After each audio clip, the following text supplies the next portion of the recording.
So I think we can begin now. Hi, everybody. So it's been a while since I've done a few weeks since I've done one of these. So thank you so much for joining me this morning, although it's not morning anymore. It's the afternoon. It's 12 o'clock where I am. So before we begin, let's take one deep breath together. Wow, that felt pretty good.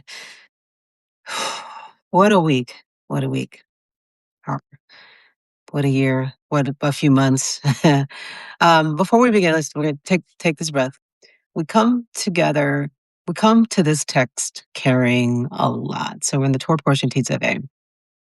And this week, and the week we've had, the news we've absorbed, the conversations that went well and the ones that didn't. So we're carrying a lot, carrying a lot. Think about the week we've had, the news we've absorbed, the conversations that we've had, the ones that went well and the ones that maybe didn't. As we enter this learning, may we set down what we can, just for a few minutes, and bring our full attention to an ancient text that somehow keeps knowing what we need. So, Baruch atah Adonai Eloheinu, Baruch atah Adonai melamed Torah le'amo Yisrael. Blessed are you who teaches Torah to the people. So, good afternoon, my friends. This week's Torah portion is Tetzaveh, and I wanted to sit with two images that feel incredibly relevant right now. The first is the Ner Tamid, the eternal light. The Torah says, "You shall command the Israelites to bring you pure oil beaten for lighting, and to kindle a lamp regularly." The light is called eternal, and yet it requires oil. It requires people. It requires tending. That alone feels like a teaching for this moment, because I don't know about you, but many people I speak to right now are tired. Tired of the headlines, tired of fractured conversations in Jewish spaces, tired of political chaos, tired of the ways anti Semitism and racism and dehumanization seem to circulate so easily. It can feel like everything is flickering. And yet the Torah does not say God will keep the light burning. The Torah says bring oil. The Ner Tamid burns because the community participates in sustaining it. Not because one leader is charismatic enough, not because one statement fixes everything, not because we win an argument alone. The light burns because people show up with what they have. And here's what I love about this image. The Torah does not ask everyone to bring a bonfire. It asks for oil. It only asks for oil. A small, steady offering. The invitation is simpler than that. What is the oil you can bring? A conversation that is thoughtful instead of reactive. A donation that sustains organizing work, a word of encouragement, a refusal to dehumanize someone even when it would be easy. The light does not stay lit on its own, and neither does hope. Thinking about Jesse Jackson and the iconic phrase, his phrase, keep hope alive. Um, because we need hope. And Tetzaveh gives us another image, the priestly garments.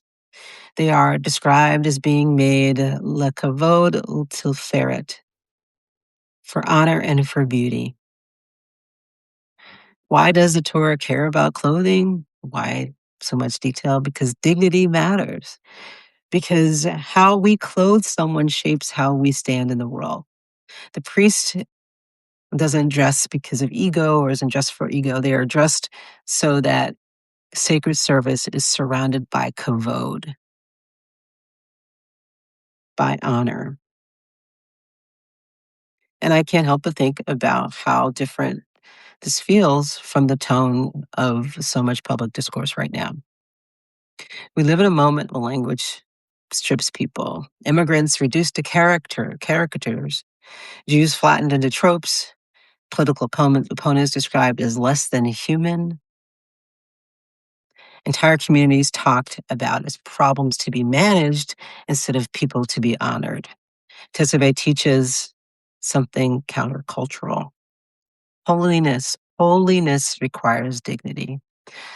Sacred community is built not by tending the light, but by clothing one another in kavod, clothing one another in dignity. Sacred community is built by clothing one another in dignity.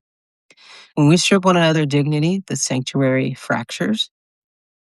When we refuse to participate in humiliation, we become tailors of holiness. When we refuse to participate in humiliation, we become tailors of holiness. Think about that. You may not be a priest in the Mishkan, in the holy space, the holy tabernacle, but you can decide how you speak about people. You can decide whether your words clothe or expose, whether your presence tends the light or scatters it. The Ner Tamid,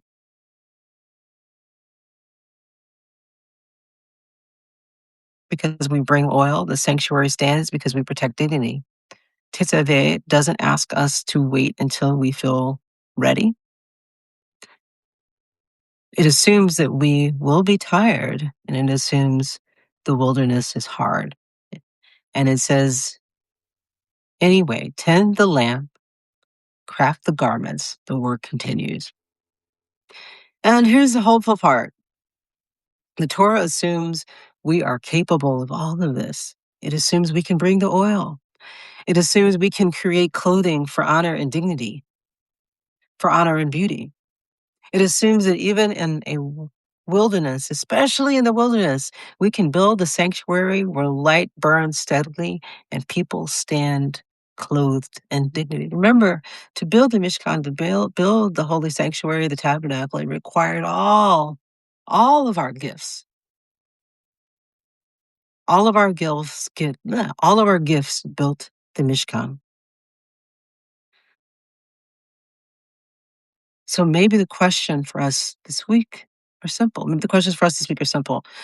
What is the oil you are able to bring right now?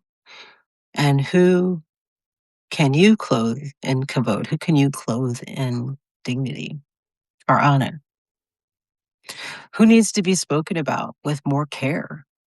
Who needs to be seen not as a symbol, but as a human being?